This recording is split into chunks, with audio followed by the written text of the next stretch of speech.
네, 개국 1주년 특집 특별 인터뷰 시간입니다. 오늘은 월요일이고요. 저희 출발될 사이트 첫 특별 인터뷰인 만큼 이분을 참 어렵게 모셨습니다. 중국 관련한 이야기를 안 할 수가 없는 상황이죠. 작년부터 그랬고요. 올 초부터는 더욱더 짙어진 우리나라와 중국 간의 해빙 모드가 기대감을 더 갖게 만드는 상황입니다. 이 가운데 이제 G7 주요 7개국의 정상들이 모인 G7 정상회의가 이제 막 시작이 되고 있기 때문에 관련한 부분도 자세하게 여쭤보도록 하겠습니다. 중국경제금융연구소 전병서 소장과 함께합니다. 소장님 어서 오십시오. 안녕하십니까? 네, 반갑습니다. 이번 G7 정상회의 얘기부터 해보도록 하죠. 이재명 대통령이 G7 정상회의에 참석하기 위해서 오늘 출국을 하셨습니다. 이번 G7 회의가 우리나라도 중요하지만 미국, 중국도 굉장히 중요할 것 같은데요. 어떤 의미에 가장 방점을 두십니까? 그래서 뭐 G7이야 뭐 항상 열리는 거고요. 네. 그래서 뭐 미중 관계에서는 뭐 관세 전쟁이 있는데 이것은 뭐 특별한 일은 아닌 거 이미 논 팩트고 네. 우리가 중요하죠. 우리가 이제 뭐 한 6개월간의 공백에서 처음으로 국제 무대 데뷔한다는 것. 그렇죠. 그래서 아직 외교부 장관도 아직 임명이 안 된 상태에서 외교를 하러 가는 것. 그래서 굉장히 큰 부담이 있을 것 같아요. 네. 그래서 뭐 사장님한테 결제 받으러 갈 때도 그 사장님의 컨디션이 중요한데 상대방이 정상회담 하러 나오는 트럼프 대통령의 요즘 이제 심사가 굉장히 좋지 않을 것 같아요. 그렇죠. 그래서 그랬을 때 이제 한국하고 어떤 회담을 할 거냐, 그게 트럼프의 본심이 있을 것 같아요. 그래서 뭐 국내외적으로 트럼프 대통령이 굉장히 많이 곤혹스러운 상황에 이제 우리하고 만나기 때문에 트럼프 대통령이 어떤 태도로 나오냐가 이제 미국이 한국을 어떻게 생각하는지를 아마 적나라하게 보여주는 이제 뭐 외교가 되지 않을까 싶습니다. 네. 아무래도 이재명 대통령 같은 경우에도 굉장히 또 유연한 대처를 꽤 잘 해오셨던 그 행보가 있었기 때문에 그 말씀해 주셨던 지금 트럼프의 의중이 그렇게 뭐 탄탄하고 전체적으로 이제 시장에서 열심히 외치고는 있지만 말을 들어주는 나라가 별로 없거든요. 그 가운데 우리나라가 어떤 외교를 펼치느냐에 있어서 얼마나 많은 것들을 잃지 않고 또 얻어오는지가 관건이 될 것 같습니다. 과연 그렇다면 지금 미중 2차 무역 협상 관련해서 반쪽짜리다, 이거 6개월짜리 시한부다라는 평가를 많이 하고 있는데 중국 쪽에서 히토리를 6개월 동안은 일단은 수출을 하겠다라고는 얘기했거든요. 근데 이전에도 사실 제네바에서 협의를 통해서 수출하겠다라고 했지만 실제로 수출된 물량은 없는 걸로 알고 있는데 말만 그렇게 하고 네. 그대로 수출 통제를 했던 거죠. 그렇죠. 그래서 이제 그 이유는 중국이 91%를 통제를 해요. 네. 그러다 보니까 이게 이제 절대적인 어떻게 보면 시장 점유율을 가지고서 협상의 카드를 하나 만든 거죠. 그렇죠. 그래서 지금 뭐 여러 가지 얘기를 할 수 있지만 이번 제네바 협상에서 중국이 공급망을 갖고 관세 전쟁을 역전시키는 패를 하나 만들었다, 이렇게 볼 수 있을 것 같아요. 그러면은 이게 결국에는 6개월짜리이기 때문에 6개월 뒤에 다시 한번 불확실성을 야기시키는 요인으로 작용할 수 있게 뭐 되겠네요. 당근입니다. 그래서 지금 미국도 그렇고 중국도 그렇고 서로가 이제 첨단 산업에 대한 제재를 일부 해제할게 얘기를 했고 네. 이제 중국 역시나 그 시토리 통제를 6개월만 이제 유예한다. 이렇게 서로 조건을 단 거죠. 네. 그러다 보니까 아직 이제 최종적인 뭐 확정이 안 되기 때문에 이게 뭐 당장은 이제 90일 또 그 이후에 그 히토리 유예 연장까지 계속적으로 이게 시한폭탄이 터질 가능성이 있죠. 지금 사실 우리나라는 미중 간의 무역 전쟁이 계속해서 펼쳐지고 있는 그 첨예한 대립 속에서도 무언가 어느 쪽에 스탠스를 더 무게를 둬야 할지를 너무나 어렵게 결정을 해야 되는 그런 구간이거든요. 우리 소장님께서 보시기에는 미국과 중국 사이에 지금 시점에서 우리나라는 어떤 외교 전략을 펼쳐야 우리나라 지금 경기 상황도 사실 좋지 않고 한데 조금 뭔가 좋은 결과를 얻어낼 그래서 수 이제 있을까요? 유연성이 제일 중요할 것 같아요. 유연성. 제가 준비한 표 한번 네, 보여주시면 미중 외교 그 비중 시나리오별 전략 네. 한번 보여주시면 지금 같은 경우는 우리가 뭐 한미동맹이 가장 중요하고 그렇다고 해서 지금 중국이 저기 저렇게 나오기 때문에 공급망 때문에 우리 중국을 버릴 수 없어요. 네.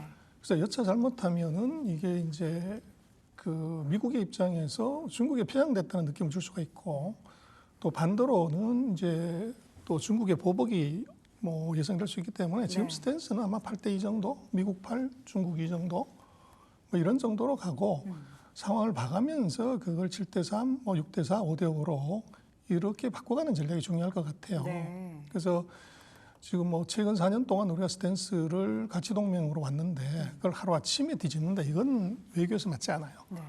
그러나 지금 이제 중국이 보여준 공급망 카드 여기에 미국이 아니라 한국은 더 치명적인 영향을 받을 수가 있어요. 우리가 반도체와 배터리가 뭐 전기차가 주수출 품목이기 때문에 이게 원자재를 중국에서 뭐 40에서 80을 가져오기 때문에 이게 막히면 미국보다도 더 시리어스한 네. 상황이 우리한테 올 수 있습니다. 그래서 유연성, 뭐 실용 외교로 가는 것이 어떤 한쪽에 몰리는 것이 아니라 상황에 따라 대처를 잘해야 되는데 굉장히 어렵죠. 그렇게 된다면 사실 지금 상황에서는 8대2보다는 조금 더 빨리 숫자를 중국 쪽으로 더 많이 기울여야 되지 않을까라는 생각이 들어요. 그래서 이제 그게 뭐 예를 들어서 뭐 9대1, 10대0에서 한꺼번에 이제 그렇게 전략을 바꿨을 때 네. 여러 가지 이제 문제가 있을 수 있죠. 그래서 외교라는 것이 보이지 않게 순조롭게 하는 것이 답이지 그 급발진, 급가속을 하게 되면 그게 반드시 충격으로 오게 되죠. 너무 급하게 마음을 먹으면은 그렇죠. 안 된다. 지금 시점에서 우리가 중국 쪽의 공급망 쪽에 있어서의 아무리 필요한 부분들이 많다라고 하더라도 급한 걸음을 내딛기보다는 지금의 스탠스에서 조금씩 중국 쪽의 비중을 더 싣는 외교 전략이 현 정부에서는 필요하다라는 말씀이시군요.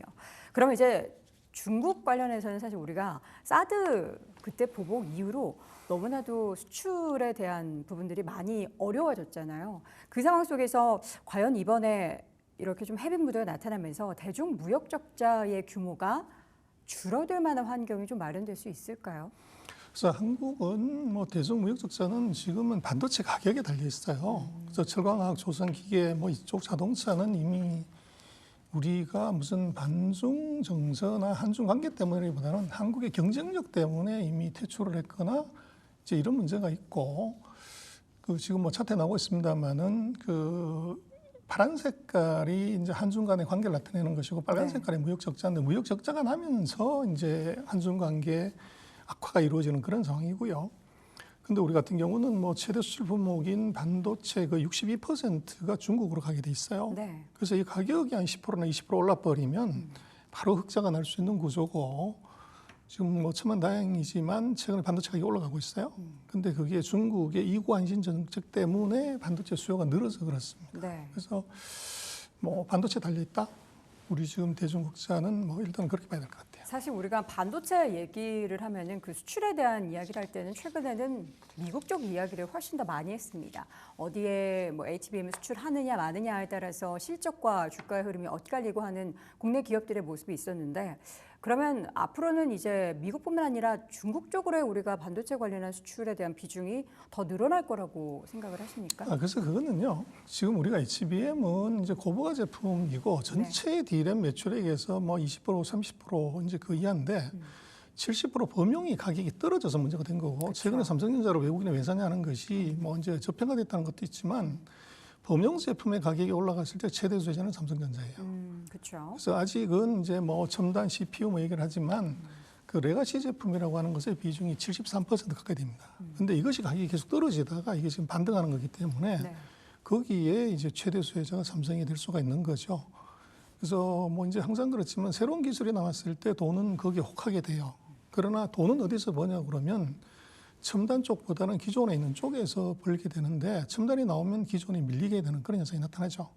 그러나 지금 같은 경우는 어떻게 보면 HBM에 대한 이제 뭐 매출 비중, 수익 기여도가 조금 이제 과장이 된 느낌은 있고 지금 범용 제품들의 가격 상승이 아마 금년도에는 아마 반도체 회사들의 우리나라 메모리 반도체 회사의 수익에 가장 크게 기여할 가능성이 높습니다. AI 이야기 나올 때마다 항상 이제 지금 중국 쪽에는 딥시크를 비롯해서 그 기술력과 그리고 소프트웨어뿐만 아니라 하드웨어 쪽도 열심히 이제 미국 쪽에서 그 첨단 반도체에 대한 수출을 봉쇄하고 계속 제재를 하다 보니까 자체적인 개발을 하려고 중국 쪽에서 노력을 하고 있지 않습니까? 그게 만약에 미국의 수준하고 같다라는 것을 100으로 뒀을 때 중국은 지금 어느 정도 수준까지 하드웨어가 좀 따라왔다라고 보십니까? 그래서 뭐 기준을 어디에 보냐에 따른데 그 H100 수준으로 보면은 중국의 AI 칩 같은 경우는 뭐 적게 보면 60, 많게 보면 80. 그 정도 60에서 수준으로 봐야 80%. 되고 지금은 뭐 AI가 하드웨어하고 소프트웨어가 같이 뭉쳐져야 이게 이제 못 되는 건데 그렇죠. 하드웨어는 떨어지는데 이제 딥시크 방금 얘기하셨지만 딥시크는 하드웨어가 떨어지는데도 이제 오픈 AI하고 비슷한 수준을 만들었어요. 그 얘기는 이제 알고리즘 소프트웨어 쪽은 이게 미국보다 더 세다. 이제 그렇게 봐야 되겠죠. 소프트웨어 쪽이 중국이 알고리즘. 더 그렇죠. 강하다.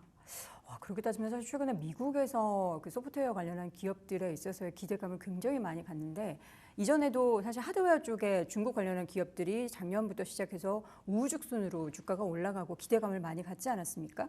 이제는 그럼 중국 쪽에서 생각했을 때 소프트웨어 기업들에 대한 관심을 더 많이 가져야 되겠다라는 생각도 드네요. 뭐 당연히 그런데요. 중국도 소프트웨어 기업들이 주가가 무지 올랐는데 근데 이제 지금 같은 상황은 중국은 소프트웨어가 문제가 아니고 하드웨어가 문제이기 때문에 네. 하드웨어에 정부 차원, 사회 차원, 뭐 기업 차원에서 돈을 때려붓는 거죠. 그러다 보니까 이게 상대적인 수혜가 먼저 하드웨어가 먼저 오는 그래서 반도체나 AI 하드웨어 기업들의 주가가 이제 아주 강하게 가는 그런 현상이 지금 나타나고 있죠. 그러면 결국에는 미국도 그렇고 중국도 그렇고 계속해서 이게 대결을 펼쳐가는 AI 산업 안에서 우리는 어디가 더 잘하든 양쪽 국가에 수출을 하고 하는 그런 입장에서는 계속해서 파이가 커지고 수혜를 볼 수 있다라고 생각을 해야 될까요? 아니면은 뭔가 자체적으로 또 이제 다 수급을 해버리면은 우리나라 그 반도체 업계나 산업 입장에서는 조금 근데 어렵게 이제 될까요? AI나 D램에서 첨단 제품은 그건 대만하고 한국밖에 공부를 못합니다. 네네. 그래서 그 증기기관이 발명됐을 때 석탄의 소비가 줄어든 게 아니라 오히려 늘어났죠. 그래서 우리 같은 경우는 지금 뭐 HBM이든 또는 AI 칩이든 네. 이것은 뭐 누가 황금을 캐든 미국이 캐든 중국이 캐든 이것 수는 계속 늘어갑니다.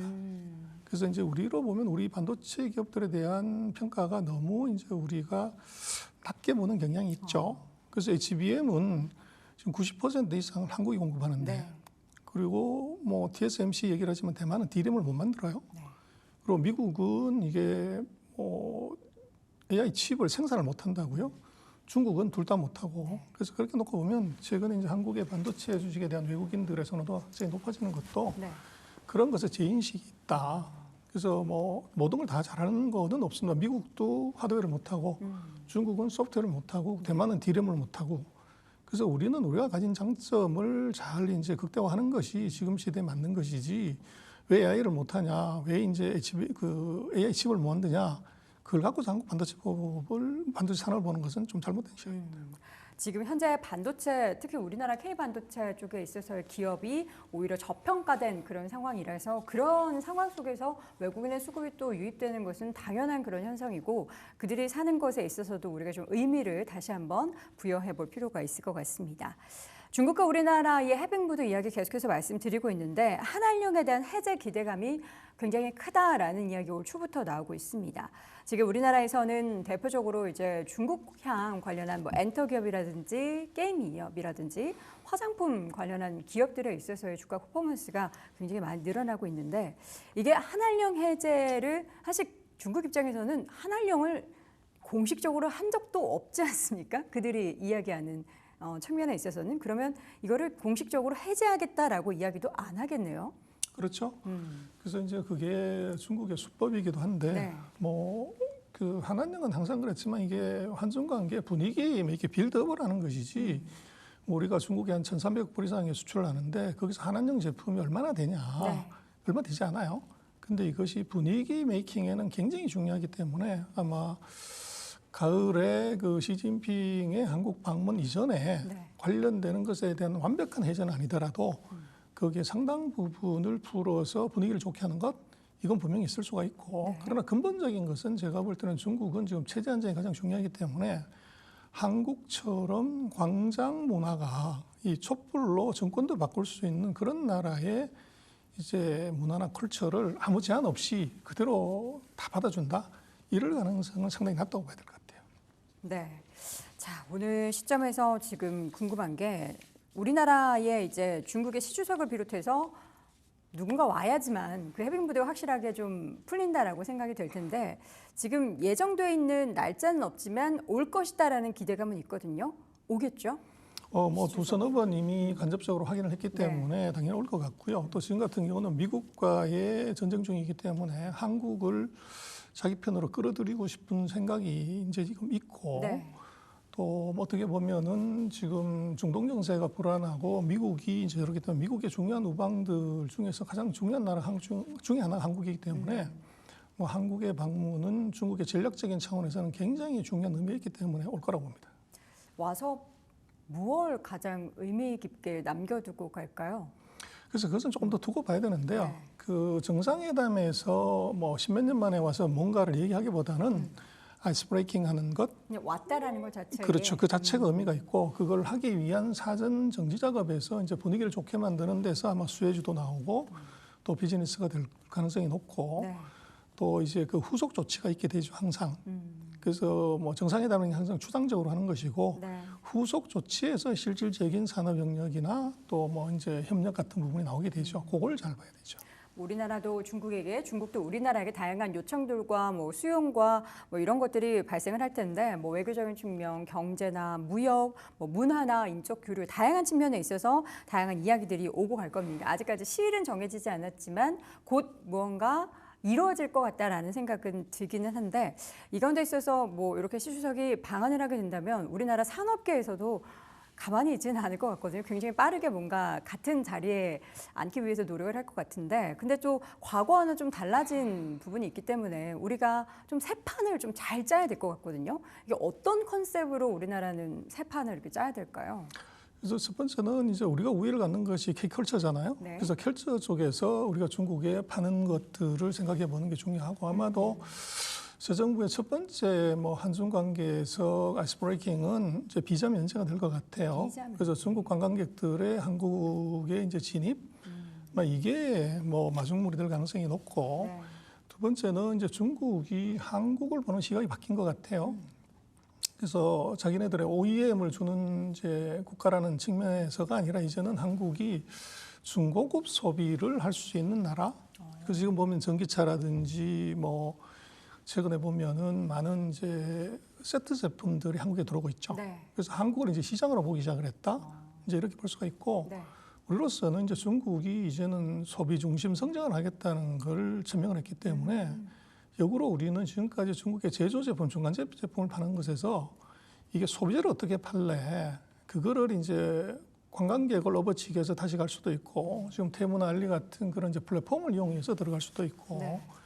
그래서 우리로서는 아마 최근 30년 동안 해왔던 중간재 중심 수출에서 소비재 중심으로 중국 수출을 어떻게 바꿀 거냐 이걸 이번 예를 들면 이제 시진핑의 방안을 계기로 우리나라의 공급망 생태계 네.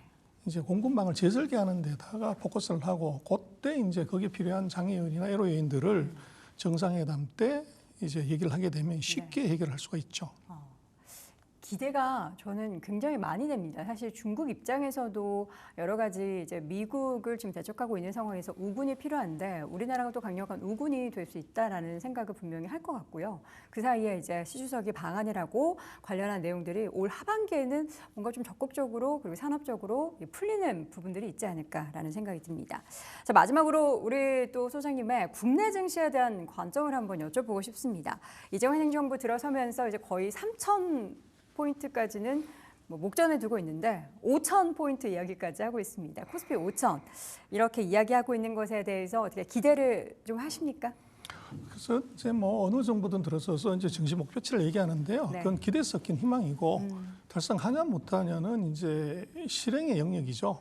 그래서 지금 정책을 어떻게 하냐는 부분이 이제 중요할 것 같아요. 네. 그러나 역대로 정부들이 보면 고용, 부동산, 주식 얘기를 다 하지만 성공한 정부는 여기 하나도 없어요. 그래서 제가 볼 때 말보다 실천이 중요하다. 그리고 그것을 법이나 제도나 이제 지원 체계를 제대로 하는 것이 중요하지. 뭐 이제 공약에 가까운 성격의 숫자에 매몰돼서 얘기하는 것은 별로 바람직하지 않고 지금 우리로서는 GDP 성장률이 세계 평균을 못 따라간 게 20년이 넘어요. 그래서 정치권의 어떤 언어도 이것을 설명을 못하게 되는데 적어도 3%대 정도의 성장을 어떻게 달성하냐. 이게 되면 이제 5천이 가는 거죠. 근데 그게 안 되는 상황에서는 외국인들이 잠깐 들어왔다가 뭐 배당도 안 먹고 갈 수는 지금 차트에 나오고 있지만 우리가 너무 이제 성장률이 떨어진 0.8% 1%에서는 이것은 이게 장기적인 성장이 보장 안 되는 데서 외국인이 계속 올 수 있냐 네. 그렇게 봐야 되죠. 그래서 제가 볼 때는 한국은 지금 성장률을 적어도 3% 세계 평균 정도로 올리는 것 거기에 지수 5천원 달려 있다 그렇게 보십니다. 알겠습니다. 지금까지 나왔던 지수의 상승은 어쨌든 이제 기대감의 영향으로 3,000포인트 가까이 올라갔지만 시장에서 이야기하고 있는 5,000포인트의 달성에 있어서는 실질적인 성장 그것을 이제 뒷받침한 여러 가지 제도나 산업들에 있어서의 발전이 필수 불가결할 것 같습니다. 기대감으로 올랐던 만큼 그 사이에 어떠한 변화가 빠르게 나타날지 여부를 여러분 체크하시면서 국내 증시를 대응하셔야겠습니다. 자, 오늘 이 시간 중국경제금융연구소 전병서 소장과 함께했습니다. 소장님 고맙습니다. 매일 오전 8시 출발 딜사이트에서 만나요. 제발. 제발.